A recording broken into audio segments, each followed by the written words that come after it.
So now check your knowledge. In one tax year, Sally spent 15 days in UK. Required. State with reasons whether Sally would be UK resident in that tax year.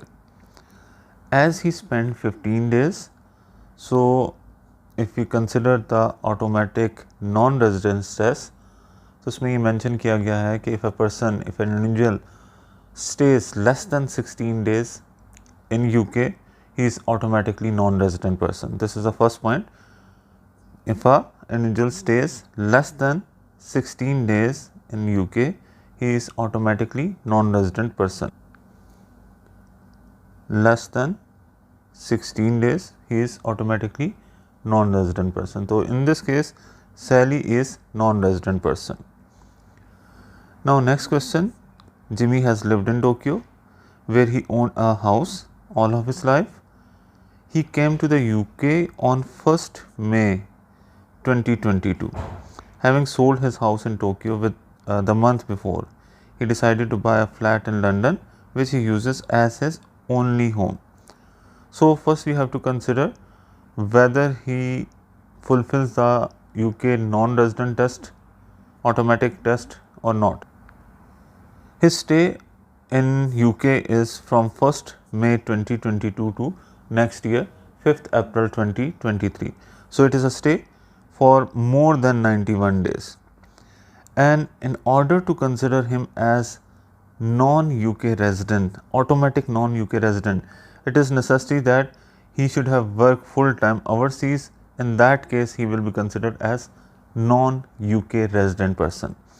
अगर एक person UK में 91 days से ज़्यादा रहता है और secondly वो UK से बाहर काम करता है, तब हम उसे automatic non UK resident consider कर सकते हैं. तो यहाँ पे ऐसा कुछ नहीं है. नो डाउट उसका स्टे 91 डेज से ज़्यादा है, लेकिन वो फुल टाइम वर्क ओवरसीज़ या जापान में नहीं कर रहा.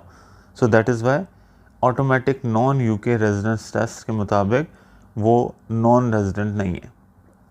अब हमने देखना है रेजिडेंट पर्सन होने के हवाले से. If we consider from 1st May 2022 to the 5th April 2023, so this is the period of almost 11 months, which is obviously greater than 183 days. So in accordance with this point, he is considered as automatic resident person. Second point, his only home is in UK, so that is why he will be considered again as a automatic UK resident.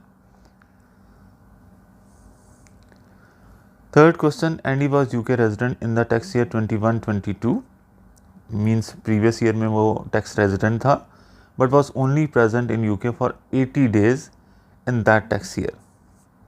It does not satisfy either the automatic overseas test or automatic UK test in the tax year 2022-23, means ना ही वो automatic non-resident है, ना ही वो automatic resident है. So you need to consider the sufficient ties, क्योंकि अगर एक person ना ही ऑटोमेटिकली रेजिडेंट होता है, ना ही ऑटोमेटिकली नॉन रेजिडेंट होता है, तो हम उसके सफिशिएंट टाइज की बेस पे ये डिसाइड करते हैं कि whether he is a resident person और not. In the tax year 22-23, Andy spent 48 days working 5 hours a day. We have considered that for sufficient time, it is necessary that substantive work has been done in UK. और उस work के हवाले से point क्या है कि 40 hours उसने 3 days 40 days तक उसने 3 आवर्स अ डे के हिसाब से काम किया हो. सो यहाँ पे मोर देन 48 डेज़ हैं, 48 days and more than 3 hour उसने काम किया. सो ये इसका एक सफिशिएंट टाई होगा. Let's show you the sufficient ties. First sufficient tie is having close family member in UK. ठीक है, एक इस चीज़ को हमने चेक करना है कि ये यूके टाई उसका है या नहीं है. सेकंड टाई, हैविंग अकोमोडेशन इन यूके इन विच individual spend at least 1 night. Right, ये दूसरा यूके टाई हो गया. डूइंग सब्सटेंशिव वर्क इन यूके, और इसी के हवाले से हम बात कर रहे थे कि ये शर्त पूरी होती है because he works for more than 40 days and more than 3 hours. Substantive work के लिए ज़रूरी है कि उसने 40 घंटे काम किया हो, 40 डेज़ काम किया हो, at least 3 hours each. Fourth sufficient UK tie है being in UK for more than 90 days during either of the previous 2 year. और फिफ्थ उसका यूके टाई है कि spending more time in UK than in any other country in the tax year. But ये UK tie उसी सूरत में consider किया जाता है, रेलेवेंट होता है, if an individual was resident in any of the previous tax year. तो ये हमारे लिए इस क्वेश्चन में रेलेवेंट होगा। Next we are considering that in the UK where he was present at midnight and his wife lives in the UK. तो and his wife live in UK, it means कि उसका close family member UK में रहता है in the joint home, and he lived in this home when he is in UK, and he spent the rest of the tax year 22-23 in Spain. So remaining time उसने Spain में गुजारा है। So first of all हमें क्या consider करना है, what are the number of days he stays in UK in the current year। तो वो मेंशन है आपको कि he stays for 48 days in this current tax year। Now see the sufficient tie table. He lies here 46 to 90 days, ये उसके लिए table की identification है। And as he was previously resident, चूँकि वो प्रीवियसली रेजिडेंट है तो he needs 3 UK ties in order to consider resident. तो हमने क्या किया, सबसे पहले ये देखा कि उसने कितना स्टे यूके में किया है, उसका स्टे 48 डेज था। टेबल के मुताबिक देखा कि this stay belongs to this part of the table and as he is previously resident, वो प्रीवियसली रेजिडेंट है, so that is why according to the table he needs 3 UK ties. और यहाँ पे हम देखते हैं कि उसका सफिशेंट फर्स्ट उसका ये जो यूके टाई है सब्सटेंशिव वर्क का ये पूरा होता है,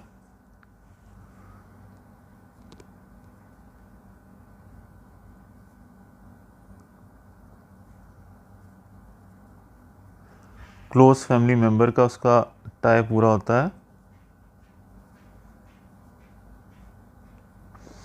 because they are saying that and his wife lives in the UK in their joint home. Joint home का मतलब है कि ये एंडी और इसकी वाइफ का घर है, तो अगेन उसका थर्ड अकोमोडेशन का टाई जो है वो भी कंप्लीट हो रहा है। So according to these 3 ties he needs 3 sufficient ties और उसके 3 सफिशिएंट टाई पूरे हो रहे हैं, so that is why he will be considered as resident person. Now fourth question, Sandeep had not previously been UK resident, right, prior to the tax year 22-23. He arrived in UK on 6th April 2022 and remained in UK for 190 days. Sandeep does not work during 22-23. Required explain why Sandeep is UK resident in the tax year 22-23. So it is quite obvious as his stay is more than 183 days. As his stay is more than 183 days, so that is why he is considered as automatic UK resident. Let me show you the first point.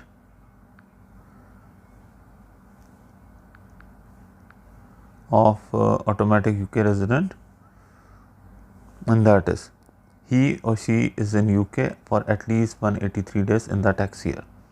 So from this point of view, from this point we can say he is a resident person. Now a question, a long question about the residential status, which could be of 4 marks. Harriet had always been UK resident prior to the tax year 22-23, always been UK resident, but she has not spent more than 90 days in the UK in the 2 previous tax year. So उसका जो sufficient tie एक बनता है previous 2 years में 90 days के stay वाला, वो complete ये नहीं हो रहा। Harriet is self-employed and does substantive but not full-time work in UK. Substantive work का भी उसका UK tie complete हो रहा है। She has no close family. This was not. Harriet owns a house in the UK. Owns a house in UK. ये एक और UK tie उसका complete हो रहा है। On 6 April, she started to rent an overseas apartment in which she lived for 255 days. So वहाँ पे वो 255 days रही है rent apartment में। She then returned to UK where she lived in her house for the remainder of the tax year. So ये पहले ही बात कर चुके हैं, she has a house in UK and there she stay for 105 or you can say 110 days. If you consider there are 360 days, you can say he stays there for 105 days. Otherwise, you can say 110 days. Required, explain why Harriet is UK resident in the tax year 22-23. To explain this question, first we have to explain them that either Harriet is considered as automatic non-resident person. So for this, we will consider the automatic non-UK residence test. In accordance to this test, his stay is for more than 100 days, so he lies here. If a person stays in UK for more than 91 days, he should have worked full-time overseas in order to be considered as non-UK resident person. So अगर एक person जो है वो 91 days से ज़्यादा UK में stay कर रहा है and if he works full-time overseas और अगर वो full-time UK से बाहर काम करता है, तब हम उसे कह सकते हैं कि वो non-UK resident test पास कर रहा है और वो non-UK resident है. But in this case of Harry, he will not be considered as non-UK residence, automatic non-UK residence test उसने पास कर लिया because he does not work full time overseas. Second, अब हम ये देखेंगे कि ऑटोमेटिक यूके रेजिडेंस टेस्ट उसने पास किया कि नहीं. सो एक इंडिविजुअल 183 डेज से ज़्यादा अगर रहे, ऐसा नहीं है, ये पॉइंट फुलफ़िल नहीं होता. His only home is in UK, ये भी पॉइंट फुलफ़िल नहीं हो रहा. और ही वर्क और she work full time in UK, तो this point also not fulfilled. Now we have to consider the sufficient ties and for this sufficient tie tables we need to consider वो किधर लाई करता है. As he stays 105 or 110 days, he lies here in this 91 to 120 days in UK stay. And what he was previously resident or not, had always been UK resident. As he was always been UK resident, so he needs 2 UK ties. So in this question, Harriet, in order to be considered as a resident person, needs 2 UK ties. हमने पहली बात ये देखी कि वो automatic non UK resident के test को fulfil नहीं करता. दूसरी बात ये देखी कि वो ऑटोमेटिक रेजिडेंट टेस्ट को भी फुलफ़िल नहीं करता. If the question require you to explain this, you have to structure your answer in this way. First you have to fulfil the non UK test points and then you have to consider the UK test, automatic UK test points, and then if both were not satisfied, then you will consider the sufficient ties test. So इस हिसाब से आपने अपना answer structure करना है. As he needs 2 UK ties and he has 2 UK ties, first the substantive verb and second the house. As he fulfills 2 UK sufficient ties, he could be considered as resident person. Now Romelu had not previously been UK resident, prior to 22-23 and has never spent more than 60 days in the UK in previous tax year. His wife is in UK, ये उसका एक sufficient tie हो गया. He arrived in UK on 6th April 22 and remained in UK for 92 days. So ये उसका stay हो गया 92 days का, during which time he lived in the rented flat. He also has a home outside the UK. So we couldn't say that his only home is in UK, where he spent the rest of 22-23. Romelu does not work during 22-23. उसने कोई काम ही नहीं किया. Explain why Romelu is non-UK resident in the tax year 22-23. तो again अगर हम answer के structure की बात करें तो हमें एक्सप्लेन करना है आंसर. तो फर्स्ट हमें ये देखना है कि वो ऑटोमेटिक नॉन यूके रेजिडेंट्स का टेस्ट फुलफिल करता है या नहीं. एज अ स्टेज 92 डेज और more, so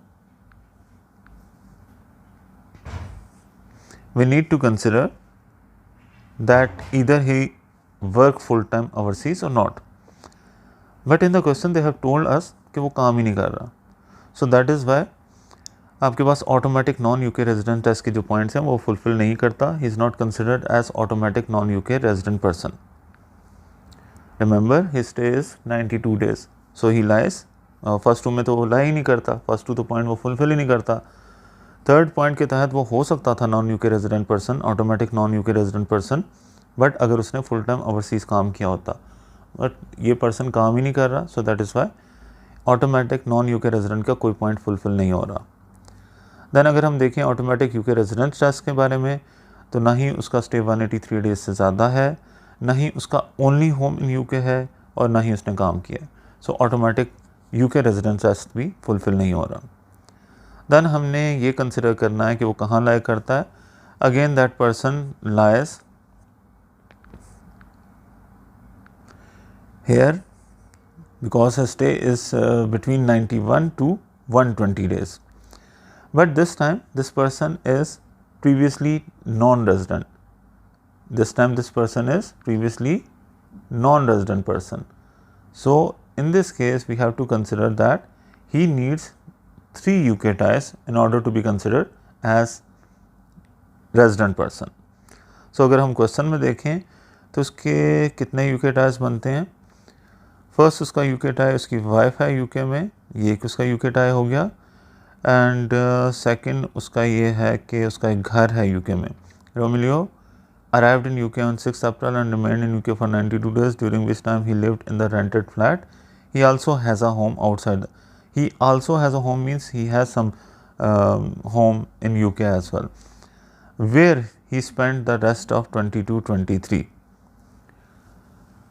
so in accordance with this उसके अगर यूके के घर में उसने अगर एक दिन स्टे भी किया हो, तब भी हम यही कंसिडर करेंगे कि he has only 2 UK ties and he needs 3 UK tie in order to be resident.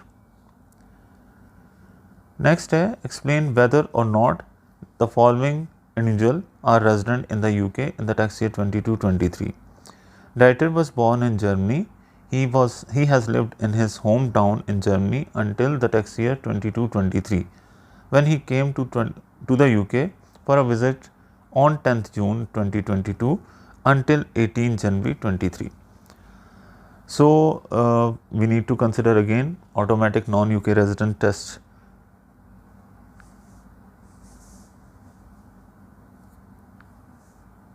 और उसके 3 पॉइंट क्या हैं कि उसका स्टे 16 डेज से कम नहीं है, he stays more than 100 days, because अगर आप मंथ्स काउंट करें 10 जून से लेकर जनवरी तक, तो दीज आर जुलाई, अगस्त, सितंबर, अक्टूबर, नवंबर, दिसंबर, जनवरी, तो रफली एस्टिमेट भी करें तो 7 मंथ्स मीन्स 210 डेज का उसका स्टे यूके में।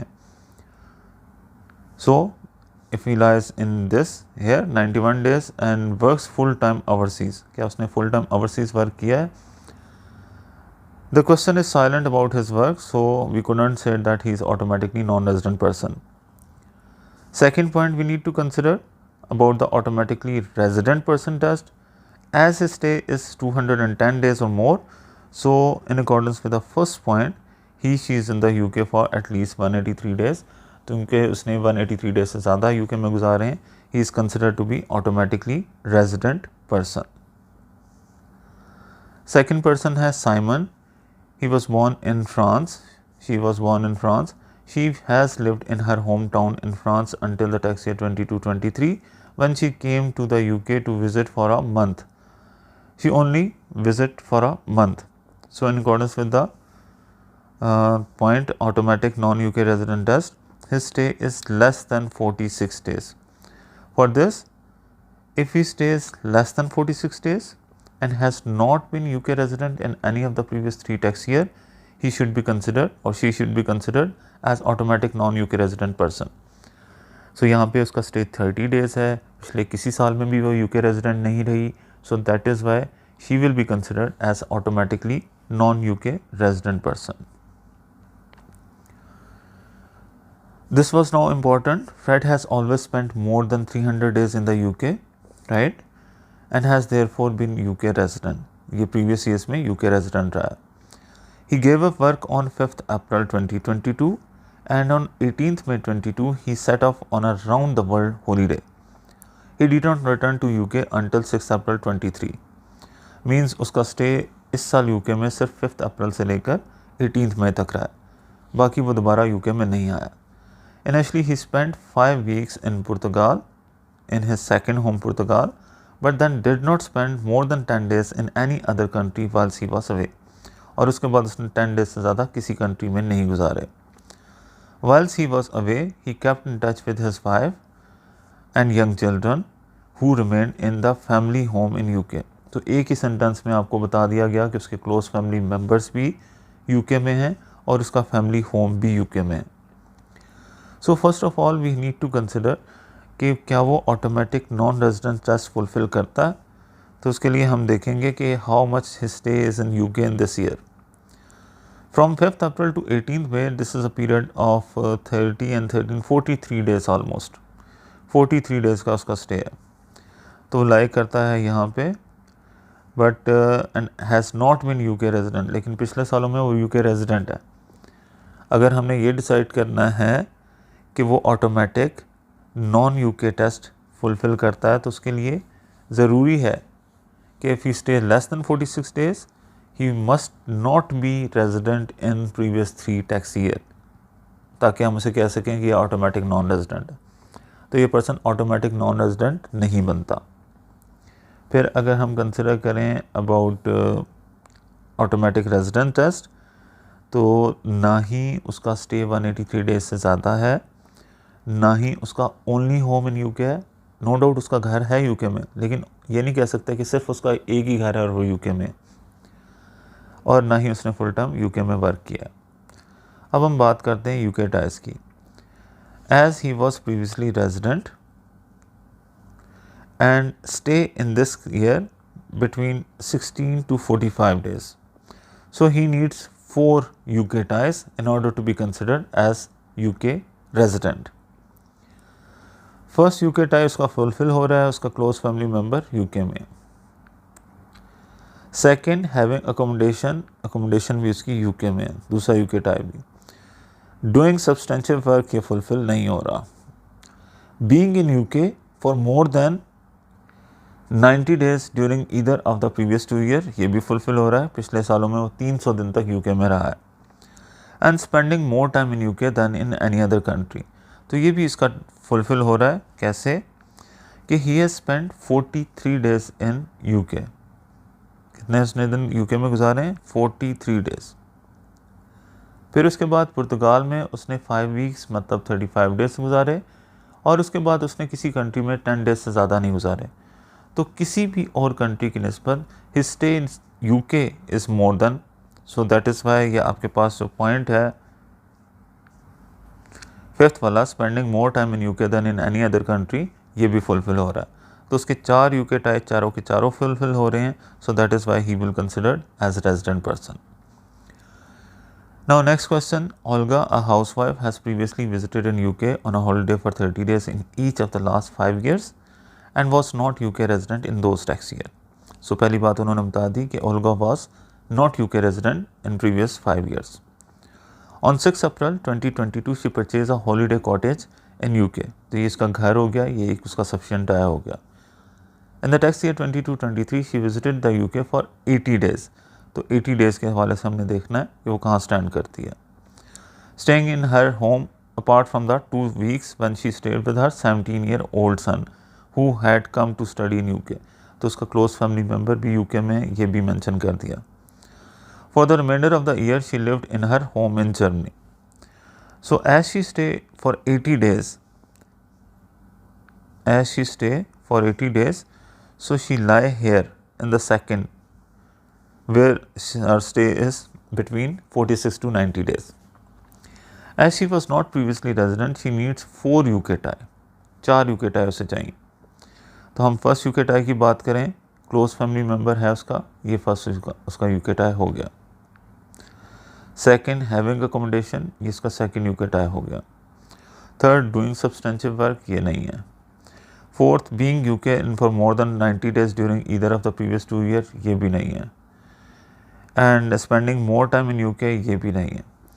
सो she has only 2 UK ties and she needs 4 UK tie in order to be resident. So we will not consider her as UK resident. Next question. Nigel has not previously been resident in UK, being in the UK for less than 20 days each tax year. For the tax year 22-23, he has 3 ties with the UK. What is the maximum number of days which Nigel could spend in UK during the tax year 22-23 without being treated as resident in the UK for that year? सो अब question हमारे से differently पूछा गया है और in according to question उन्होंने ये mention किया है कि वो 20 डेज से लेस जो है उसका स्टे था यूके में प्रीवियसली। फर्दर उसके यूके टाइज भी मेंशन कर दिए गए हैं, 3 UK ties he has. Now they are asking us what is the maximum number of days which Nigel could spend in UK during the tax year 22-23 without being treated as resident, कि अगर हम उसे non resident treat करना चाहें तो maximum कितने दिन वो यहाँ पे स्टे कर सकता है। सो इसके लिए हम देखते हैं टेबल, और टेबल के मुताबिक कंसिडर करते हैं कि 3 यूके टाइज के हवाले से मैक्सिमम कितने दिन इसका स्टे यूके में हो तो हम उसे नॉन रेजिडेंट कंसिडर करेंगे। सो अकॉर्डिंग टू दिस अगर हम ये कंसिडर करें टेबल, तो वो प्रीवियसली नॉन रेजिडेंट पर्सन है, previously he is non-resident person and he has 3 UK ties। अब अगर उसके 3 UK ties हों, अगर वो previously non-resident है और 3 UK ties हों, तो if his stay is between 91 to 120 days he will be considered resident। हमसे उन्होंने डेज पूछी है ना, तो हमने डेज बताने हैं कि कितने मैक्सिमम नंबर वो स्टे करे तो he will be considered as non-resident। तो हम पहले ये देखते हैं कि वो कितने दिन स्टे करे तो वो रेजिडेंट कहलाएगा। सो प्रीवियसली नॉन रेजिडेंट है, 3 यूके टाई हैं उसके, अगर उसका स्टे 91 to 120 डेज़ के दरमियान है तो he will be considered as resident person. But what if हमने तो नॉन रेजिडेंट का बताना है, तो अगर उसका स्टे 91 डेज से कम हुआ तो वो नॉन रेजिडेंट कंसिडर किया जाएगा। तो 91 डेज से कम उसका स्टे कुछ भी हो सकता है, 70 डेज़ हो उसका स्टे तब भी वो नॉन रेजिडेंट है, 60 डेज़ उसका स्टे हो तब भी नॉन रेजिडेंट है। लेकिन जो क्वेश्चन है उनका वो है मैक्सिमम नंबर ऑफ़ डेज़। तो मैक्सिमम नंबर ऑफ़ डेज़ अगर हम कंसिडर करें तो ये 90 डेज़ हैं, क्योंकि 90 के बाद जैसे ही उसका स्टे 91 डेज़ होगा he will be considered as resident as per this table. सो मैक्सिमम 90 डेज़ हैं कि जितना उसका स्टे अगर यूके में हो तो he will be considered as non UK resident. Remember आपने इस किस्म के क्वेश्चन में ये ज़रूर देखना है कि उनकी रिक्वायरमेंट क्या है, कि कितने नंबर ऑफ़ डेज़ उन्होंने किस लिए पूछे हैं, रेजिडेंट होने के लिए या नॉन रेजिडेंट होने के लिए, उसी के मुताबिक ये क्वेश्चन सॉल्व किया जाता है। Next question, Shona had always been resident in UK, always been for the tax year 22-23 before 22-23 she spend more than 90 days in the UK in every tax year up to 22-23। Shona only relative and her father is her father who is in UK resident। Shona owns a house in UK which is available to her for the whole 22-23। On 6th April 22 she bought an overseas house where she spent 260 days during 22-23। Now अब उसका जो ना हम ये नहीं कह सकते कि her only home is in UK, उसने एक और घर भी ख़रीद लिया है। so that is why वो जो ओनली होम की रेजिडेंट होने की, ऑटोमेटिक रेजिडेंट होने की जो पॉइंट है वो फिर फुलफिल नहीं होता। She lived in her UK house for the remaining 105 days, तो 105 डेज वो यूके में रही। She is neither employed nor self employed. How many ties does Shona have with UK for the tax year 22-23 for the purpose of sufficient ties test for UK resident.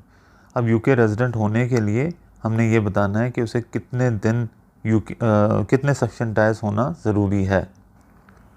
तो according to table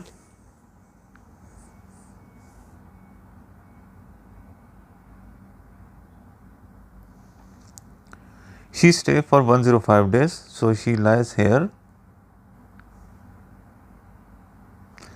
as she was previously resident she needs 2 UK ties. तो हमने simply ये देखना है कि उसने कितने दिन यूके में स्टे किया है, वो 105 है, and as she was previously resident she needs 2 UK tie, और जो कि इसके अवेलेबल भी हैं। कैसे अवेलेबल हैं? She owns a house in UK, right. और सेकंड क्या है? सेकंड ये है कि she has always been resident in UK. Remember that her father was UK resident, तो फादर का होना यूके रेजिडेंट होना वो क्लोज फैमिली मेम्बर में नहीं आता, क्योंकि क्लोज फैमिली मेम्बर में स्पाउस और चिल्ड्रन आते हैं, माइनर चिल्ड्रन आते हैं.